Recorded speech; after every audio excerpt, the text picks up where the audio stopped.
வணக்கம். அங்கீகாரம் ரத்து செய்யப்பட்ட இரு கிராமப்புற கல்லூரிகளுக்கும் புதுவை பல்கலைக்கழகம் தற்காலிக இணைப்பு அங்கீகாரம் வழங்கியுள்ளது என்று அமைச்சர் கல்யாணசுந்தரம் தெரிவித்துள்ளார்.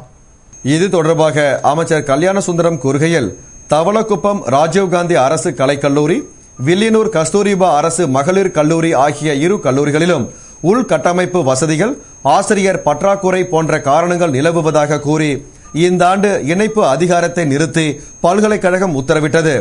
இது தொடர்பாக நான் பல்கலைக்கழக பதிவாளரிடம் பேசி ஒரு ஆண்டில் சுட்டிக்காட்டிய குறைகளை நிவர்த்தி செய்து தருவதாக உறுதி அளித்தேன். அதனை ஏற்றுக்கொண்ட பல்கலைக்கழக நிர்வாகம் மாணவர் சேர்க்கை நடத்தும் வகையில் தற்காலிக இணைப்பு அதிகாரம் வழங்கி உத்தரவிட்டுள்ளது என்றும், நபார்டு வங்கி மூலம் 13 கோடி கடனுதவி பெற்று இரு கல்லூரிகளிலும் குறைகள் நிவர்த்தி செய்யப்படும் என்று கூறினார். அப்போது இரு கல்லூரியின் முதல்வர்களும் அமைச்சருக்கு பொன்னாடை அணிவித்து பூங்கொத்து கொடுத்து நன்றியை தெரிவித்துக் கொண்டனர். புதுவையில் அனுமதியின்றி இயங்கி வந்த போலி பட்டாசு தொழிற்சாலையை போலீசார் கண்டுபிடித்து 1 லட்சம் ரூபாய் மதிப்புள்ள வெடிமருந்துகளை பறிமுதல் செய்தனர். புதுவை முருங்கப்பாக்கம் ஒட்டாம்பாளையம் அருகே ஒரு தென்னந்தோப்பில் அரசு அனுமதியின்றி வெடிமருந்து தொழிற்சாலை இயங்குவதாக போலீசாருக்கு ரகசிய தகவல் கிடைத்தது. இதையடுத்து முதலியார்பேட்டை போலீஸ் சப் இன்ஸ்பெக்டர்கள் அனில்குமார், முருகசாமி தலைமையில் போலீசார் வெடிமருந்து தொழிற்சாலையை முற்றுகையிட்டு சோதனை நடத்தினர். போலீசாரை கண்டதும் தொழிற்சாலையின் உரிமையாளர் சண்முகம் தப்பி ஓடிவிட்டார். பின்னர் அங்கு பணிபுரிந்த பாஸ்கரிடம் நடத்திய விசாரணையில் அந்த தொழிற்சாலையில் கோவில் விழாக்களுக்கு பயன்படுத்தப்படும் பட்டாசுகள் தயாரித்து விற்கப்படுவது தெரியவந்தது. இதையடுத்து போலீசார் பாஸ்கரை கைது செய்து அங்கு வைக்கப்பட்டிருந்த 1 லட்சம் ரூபாய் மதிப்புள்ள பட்டாசுகளை பறிமுதல் செய்தனர். மேலும் தப்பி ஓடிய சண்முகத்தை தேடி வருகின்றனர்.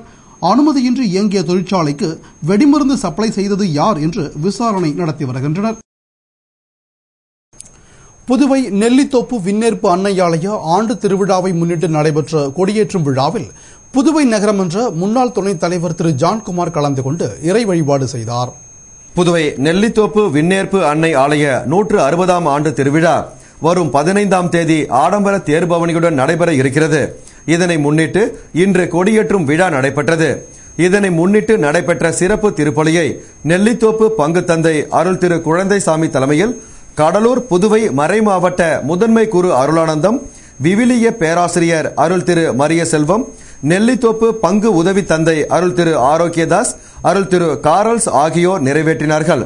திருப்பலி நிறைவு பெற்றதும் விண்ணேற்பு அன்னையின் திருவுருவம் பொருந்திய கொடி மந்திரிக்கப்பட்டு பின்னர் ஆலய வளாகத்தில் ஊர்வலமாக பேண்டு வாத்தியம் முழங்க எடுத்து வரப்பட்டது.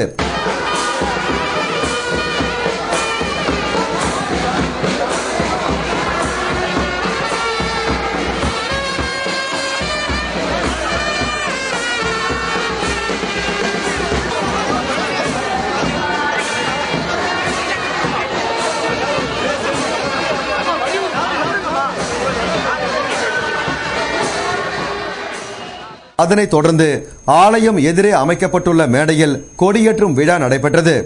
இதில் கடலூர் புதுவை மறை மாவட்ட முதன்மை குரு அருளானந்தம் கலந்து கொண்டு அன்னையின் கொடியை ஏற்றினார்.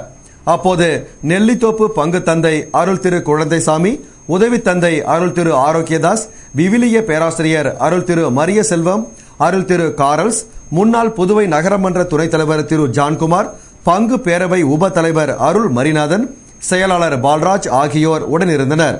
வான வேடிக்கை மற்றும் மங்கள வாத்தியம், பேண்டு வாத்தியம் முழங்க அன்னையின் திருவுருவம் பொருந்திய கொடிமரம் உச்சிக்கு சென்றதும் பட்டொளி வீசி பறந்த கொடியினை பார்த்து கிறிஸ்துவ மக்கள் கைகளை உயர்த்தி அன்னையை வணங்கி ஆசி பெற்றனர். இன்று கொடியேற்றத்துடன் துவங்கிய விண்ணேற்பு அன்னை ஆலய ஆண்டு திருவிழா தொடர்ந்து வரும் 15ஆம் தேதி, அதாவது 10 நாள் திருவிழாவாக நடைபெற உள்ளது. ஆகஸ்ட் 15ஆம் தேதி விழாவின் முக்கிய நாள் அன்று காலை முதல் சிறப்பு திருப்பலிகள் நிறைவேற்றப்பட்டு மாலை 7 மணிக்கு ஆடம்பர தேர்பவனி நடைபெற உள்ளது. இதனை முன்னிட்டு நவ நாட்களும் சிறப்பு திருப்பலியும் அதனைத் தொடர்ந்து சிறிய தேர்பவனியும் ஆலய வளாகத்துக்குள் நடைபெறும். விழாவிற்கான ஏற்பாடுகளை பங்கு தந்தை அருள் திரு குழந்தைசாமி மற்றும் பங்கு பேரவையினர் செய்து வருகின்றனர். நெல்லித்தோப்பு விண்ணேற்பு அன்னை ஆலய ஆண்டு திருவிழாவை முன்னிட்டு தினமும் காலையும் மாலையும் நடைபெறும் திருப்பலி மற்றும் சிறிய தேர்பவனி எமது ஆரோ டிவியில் நேரடி ஒளிபரப்பு செய்யப்படும் என்று முன்னாள் புதுவை நகரமன்ற துணைத் தலைவர் திரு ஜான்குமார் அறிவித்துள்ளார். இந்தியாவில் அணுமின் நிலையங்களுக்கு உரிய பாதுகாப்பு அளித்துள்ளது குறித்து மறு ஆய்வு செய்யப்படும் என்று மத்திய இணையமைச்சர் திரு நாராயணசாமி தெரிவித்துள்ளார். இது தொடர்பாக மத்திய இணையமைச்சர் நாராயணசாமி கூறுகையில், அண்மையில் ஜப்பானில் புகுஷிமா டாய்சியில் இயற்கை சீற்றம் காரணமாக நிலநடுக்கமும் சுனாமியும் ஏற்பட்டது. இதனால் அங்கிருந்த 13 அணுமின் சக்தி நிலையங்கள் பாதிக்கப்பட்டன. இதனைத் தொடர்ந்து இந்தியாவில் அணுமின் சக்தி கழகம் சார்பில் இயக்கப்பட்டு வரும் அணுமின் சக்தி நிலையங்களை கண்காணிக்க 4 வல்லுநர் குழுக்களும், கட்டுமானத்தில் உள்ள அணுமின் சக்தி நிலையங்களை கண்காணிக்க 2 வல்லுநர் குழுக்களும் அமைக்கப்பட்டன என்றும், இந்தியாவின் அணுமின் சக்தி நிலையங்களை அணுமின் சக்தி சீரமைப்பு வாரியம் கண்காணித்து வருகிறது.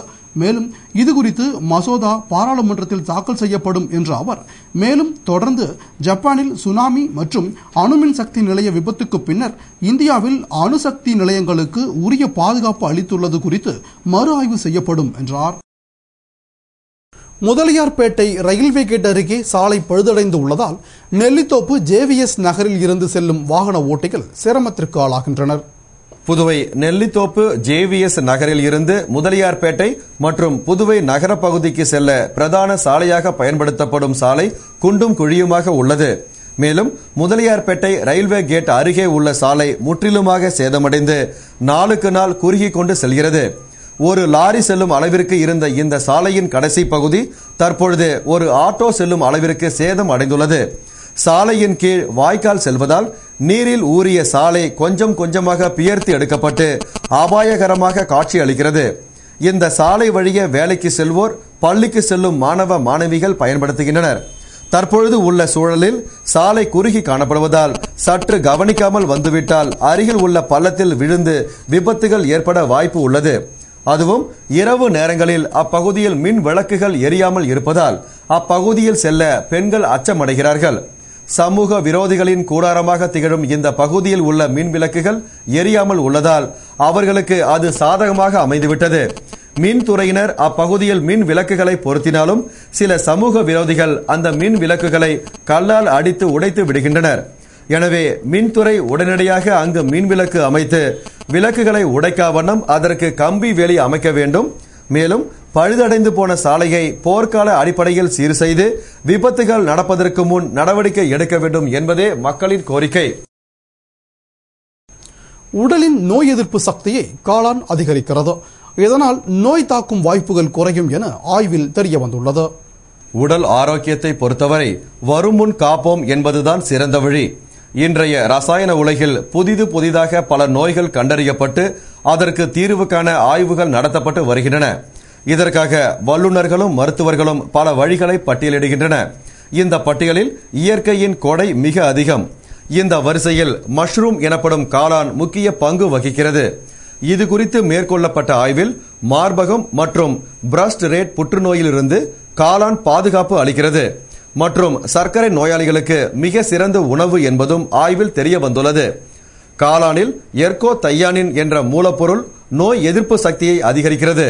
இதனால் நோய் தாக்குதல் குறைய வாய்ப்புள்ளது என்றும், சைவ உணவான காளானில் மீன் எண்ணெய்க்கு நிகரான விட்டமின் D சத்து அதிக அளவில் உள்ளது என தெரிய வந்துள்ளது குறிப்பிடத்தக்கது. அடுத்த ஆண்டு முதல் +2 மற்றும் பட்டப்படிப்புகளில் பொறியியல் பாடத்தை அமல்படுத்த மத்திய அரசு திட்டமிட்டுள்ளது என்று மனிதவள மேம்பாட்டுத்துறை அமைச்சர் கபில் சிபல் தெரிவித்துள்ளார். இது தொடர்பாக மத்திய மனிதவள மேம்பாட்டுத்துறை அமைச்சர் கபில் சிபல் கூறுகையில், எளிதாக வேலை கிடைக்கும் பொருட்டு +2 மற்றும் பட்டப்படிப்புகளில் இன்ஜினியரிங் பாடத்தை அமல்படுத்த உள்ளோம். அநேகமாக இந்த ஆண்டோ அல்லது கண்டிப்பாக அடுத்த ஆண்டோ இந்த பாடங்கள் அறிமுகப்படுத்தப்பட்டுவிடும் என்றும், பட்டப்படிப்பில் BSc வொகேஷனல் இன்ஜினியரிங் என்ற பெயரில் இந்த படிப்பு அறிமுகப்படுத்தப்படும். மேலும் பொறியியல் படிப்பில் சேர குறைந்தபட்ச மதிப்பெண்கள் 45 இருக்க வேண்டும் என்பதை 35ஆக குறைக்கும்படி வற்புறுத்தி வருகிறோம். இது மட்டுமன்றி பொறியியல் பாடத்திட்டத்தை நவீனப்படுத்தும்படி அகில இந்திய தொழில்நுட்ப கல்வி கவுன்சிலிங்கை கேட்டுள்ளோம் என்று கூறினார். செவ்வாய் கிரகத்தில் தண்ணீர் இருப்பதற்கான ஆதாரத்தை அமெரிக்க ஆராய்ச்சி நிறுவனமான நாசா விஞ்ஞானிகள் வெளியிட்டனர். அமெரிக்காவின் விண்வெளி ஆராய்ச்சி நிறுவனமான நாசா கடந்த 2006ஆம் ஆண்டில் செவ்வாய் கிரகத்திற்கு விண்கலத்தை அனுப்பியது.